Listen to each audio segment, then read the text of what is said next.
Good morning, Timothy Keith here with Everybody Happy Wine Company and SelectWinesOnline.com. It's Saturday morning, the 23rd of October, and we are here to press off our Vista Petite Sirah. We harvested it on the 5th of October, so now it's the 23rd. Simple math, I think that's like, what, 18 days on the skins, something like that, pretty good. And so we're going to give you a look inside the tank, and then we're going to show you all the dirty work of the day. Sporting the Giants again. Harvest / playoff beard in full effect. We got game 6 tonight. And as I've already said, we're pressing off our tank, showing you a little quick shot of our barrels here. And I got a question of like, well, Tim, how do you sanitize wood? Because wood, obviously, a lot of growing things can live on wood. Well, inside these barrels, as they're sitting empty, we'll actually put sulfur, which basically sucks up all the oxygen so no bad things can grow. Now, when I go to fill them, I want to be extra sure that they're still clean, and so what I'm doing right now, as you can see, is rinsing the inside of the barrel. What I'm rinsing it with comes from this little contraption right here. It's an ozone generator. So literally what that does is it adds an extra oxygen molecule to standard O2, we breathe it in. Well, we add an extra oxygen onto it and you suffocate. And so that's what it's really kind of doing to all the bad microorganisms that could still be living in there. It's basically suffocating all of them. A little brutal for the little guys, but we don't really care about them at this point. Look at that color. Oh my gosh. The Petite Sirah from Lodi. That is a color like you would not believe. There it goes. You start filling that thing up like that. The skin is cracking from tongue and teeth.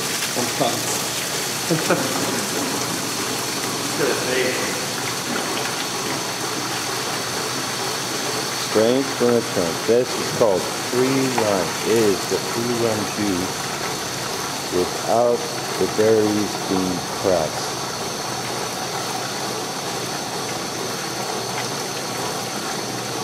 Oop, there goes Tim.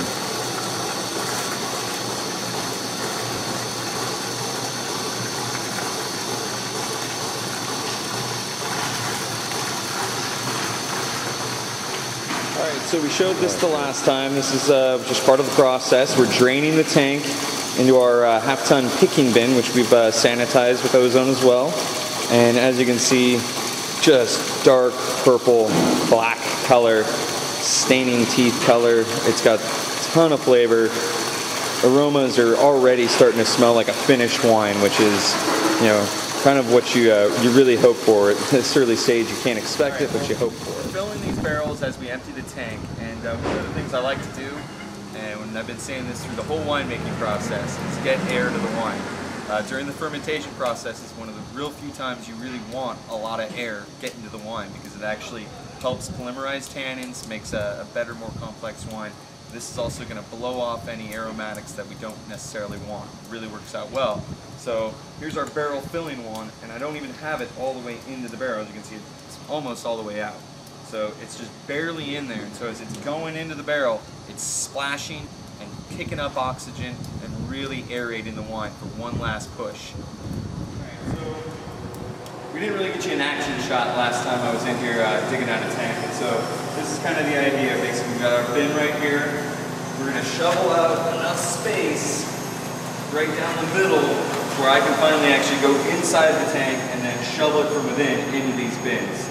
Last time it took us about 3 of these bins, probably take us about the same amount this time. Into the tank, shovel it out. There he is.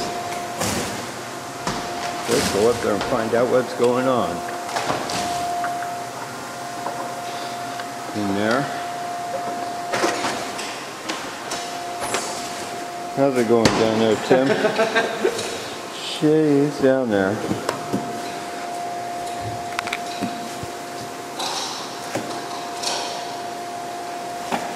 So, one thing to make sure, don't do this at home, kids.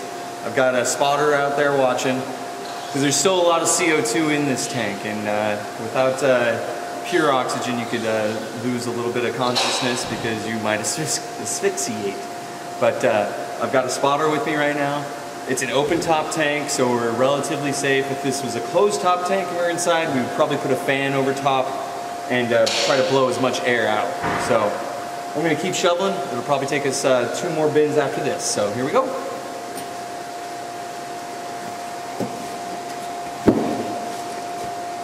Yeah, let me know if you're about ready to pass out. I will.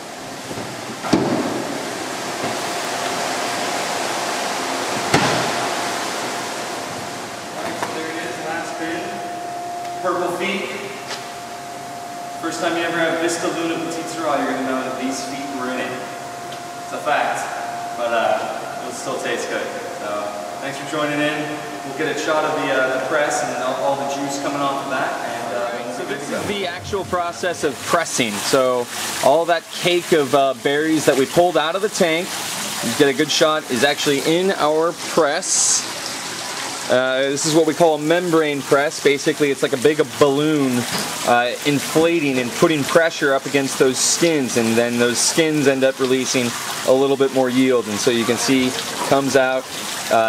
We go up in increments, and eventually what we'll do is we'll put our lowest pressured wine into one barrel, and that usually is of a really good quality. And then we'll end up putting our heavier press stuff into a second barrel, and that's the wine we'll typically use just strictly for topping, because it's a little bit harsher in the tannins. So there it is.